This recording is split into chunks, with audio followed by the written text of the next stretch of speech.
ভাই বোনের রিলেশনশিপটা এখন খারাপ হয়ে যাচ্ছে। এই কলিযুগ যত পড়ছে ভাই বোনের সম্পর্কটা আস্তে আস্তে তিক্ততা হয়ে যাচ্ছে বা দূরত্ব বজায় হয়ে যাচ্ছে। তো এইরকম ভাই বোনের সমস্যা নিয়ে আজকে আমি আলোচনা রাখবো এবং তার আজকে বিশেষ একটু নিয়ে আলোচনা করো, বিশেষ বিশেষ বিশেষ গুরুত্বপূর্ণ সাবজেক্ট বলতে পারেন বা আলোচ্য বিষয়, সেটা হচ্ছে ভাই বোনের রিলেশনশিপটা এখন খারাপ হয়ে যাচ্ছে। এই কলিযুগ যত পড়ছে ভাই বোনের সম্পর্কটা আস্তে আস্তে তিক্ততা হয়ে যাচ্ছে বা দূরত্ব বজায় হয়ে যাচ্ছে। তো এইরকম ভাই বোনের সমস্যা নিয়ে আজকে আমি আলোচনা রাখবো এবং তার কি প্রতিকার আছে সে এখান থেকে আমি বলে দেবো। তো একটা কথা বলবো যে আপনারা জানেন না হয়তো, আমি ইউটিউব, ফেসবুক, ইনস্টাগ্রামে যারা আমাকে যে কমেন্টস করেন সেটা আমি কিন্তু পড়ি এবং তার অ্যান্সার করি।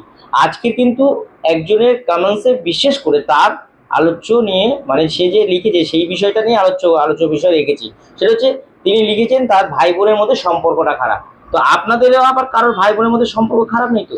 ভাই বোনের মধ্যে সম্পর্ক খারাপ কিন্তু অনেক গ্রহের সমস্যা থাকে এবং বাস্তুরও সমস্যা হতে পারে। তো এই সমস্যা আপনি তো পরে কোনো সময় হয়তো আমার চেম্বারে আসবেন, আমি আপাতত যে টিপসটা বা গুপ্ত প্রয়োগটা আপনাদেরকে বলে দেবো, সেটা করলে ভাই বোনের সম্পর্কটা মধুর হবে বা ভালো হবে বা গাঢ় মধুর সম্পর্ক, মানে দুজনের মধ্যে ভাই বোনের যে সম্পর্ক সেটা থাকবে। সেটা হচ্ছে ভাই বোনের দুটো একসাথে ফটো নেবেন একটা ফ্লেমের মধ্যে, সেটা বাদিয়েও নিতে পারেন বা শুধু ফটো হতে পারে।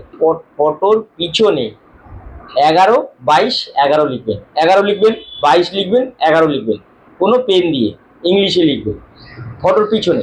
লিখে এই ফটোটা আপনার বাড়ির ঠিক উত্তর পশ্চিম দেয়ালে লাগিয়ে দেবেন। দেখবেন 21 দিন থেকে আপনার 51 দিনের মধ্যে ভাই বোনের মধ্যে সম্পর্কটা খুব মধুর এবং ভালো হয়েছে। আপনারা যদি এটা দেখে থাকেন আপনারা কমেন্টসে লিখুন আপনাদের কি কি সমস্যা আছে, আমি প্রত্যেকটা কমেন্টস পড়ে আপনাদেরকে জানাবো। আপনারা সাবস্ক্রাইব করুন, আপনারা বেল আইকনটি বাজান এবং লাইক করুন। ভালো থাকবেন, সুস্থ থাকবেন।